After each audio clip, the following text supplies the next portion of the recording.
They have got the foot planted to the floor, and that's the way they intend to finish this season. They're mauling teams now, absolutely mauling teams. Aye. And I think that in Brendan Rodgers' mind, he'll be looking for that momentum to be maintained all the way to the cup final on 24th of May, because it's not just about finishing the season strongly, it's about putting down a marker.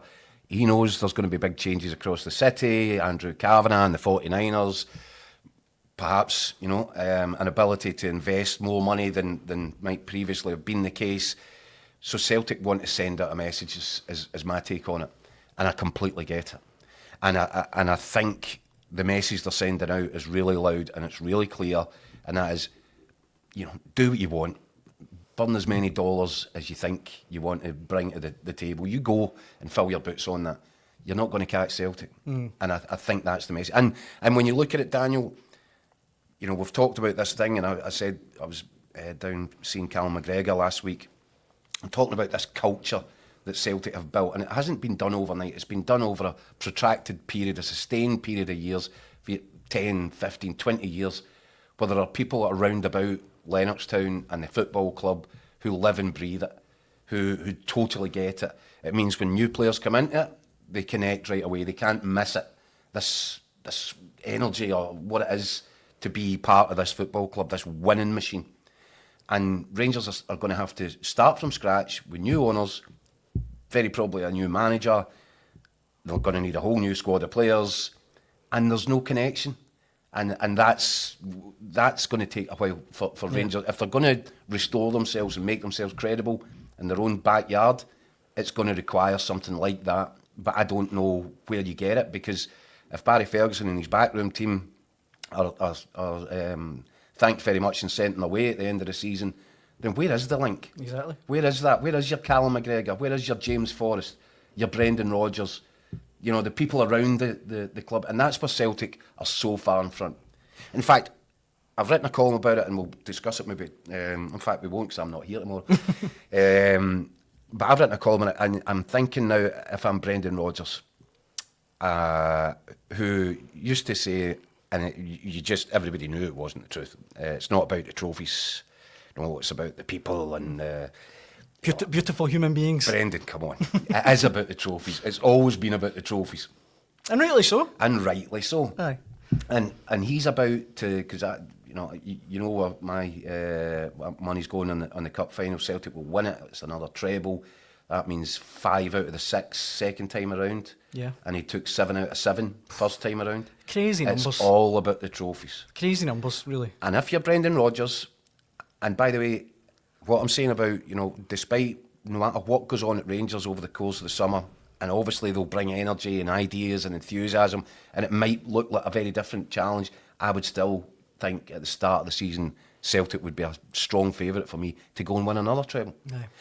Now, if that's the case, and you get to 12 months on from now, and it's happened again, then Brendan Rodgers is sitting in a situation where his 3-year contract is up, but he's sitting as the manager that just delivered 5 in a row. Here's a scenario in Brendan Rodgers' head. He was the guy that walked away when Celtic looked bang on course to go and win 10, which was such a big deal for everybody. And that's probably a once-in-a-lifetime opportunity. Except maybe it's just coming around again. I was going to say the same thing. Will he be eyeing? If he gets to 5, I think, and it is all about the trophies, Brendan, I think he might see an opportunity there to revisit something that was once going to be the achievement of the ages. He's went away. He's realised that Celtic's where he should be. Mm-hmm.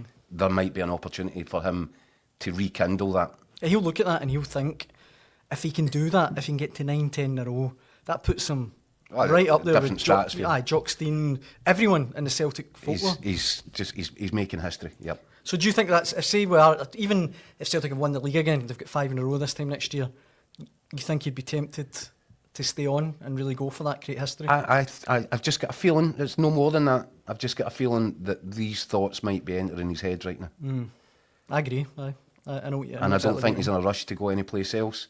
And I think he probably really regrets the fact now that he didn't stay, and achieve what was there to be achieved. But do you know what? Here he goes again. He's off on a run, and as I said to you, I think this time next year you would anticipate that, or I certainly anticipate that Celtic will be celebrating title number 5. So then that thought has to come in, he said, if it hasn't already. Yeah. We've got plenty of comments coming in. Keep them coming if you want to get involved in the discussion. Let me run through a few of them now. This one from Hoopsaholic. The narrative now is that winning is tedious. We see tedious is the psychodrama across the road and telling the world next year will be different when it never is. And Davy Hoop says, never take it for granted. If you watch Celtic in the 90s, you know what I mean. A terrific Celtic team, but it's not their fault Rangers can't get it together. Bring on 56. This one as well from Robbo. He says, Keith, the 49ers can come in and spend what they want, but Celtic will continue to do the same. That's what I've just said. You did just say that, to be fair. A couple of people... Do you know what's important? Mark's saying Rodgers will be off now. Somebody says he's going to Spurs. No won't chance. Happen. No chance. Do you know what's important? And it's important that the Celtic fans realise this, because it's the Celtic fans that I've seen comment on it more than anybody else. And it's almost as if they've created the narrative. I mean, they're blaming everybody else for it. About this, it is boring, it's tedious. Nobody say it. If you're Celtic, you've got to enjoy this. And what you've got to do as well is understand. And I think that's the messaging that's coming out from Celtic, quite rightly at this minute in time, is this is not normal. Winning trebles isn't normal. It's been normalised. It feels like par, but it's not normal. It never will be normal. And it should, each treble, each trophy should be recognised and celebrated in its own merit. Because what we're experiencing just now, what we're experiencing is a period of time like there has never been. Mm-hmm. This has never happened before. It's as far away from normal as Scottish football has ever seen. And that's where Celtic are right now. I agree. And just to go back to what Davy Hoops was saying there about the if you watched Celtic in the 90s, I mean, I'm old enough to remember, I said this before in the show a couple of weeks ago, they went 6 years Celtic without winning any trophy. Yeah. And, I think it was between 1969 and 2001, they didn't win a treble. So yeah. It's pretty incredible. It's astonishing. 6 and 9 years it will be if they beat Aberdeen in the final. It's really hard to see how Rangers or anyone can get close to them.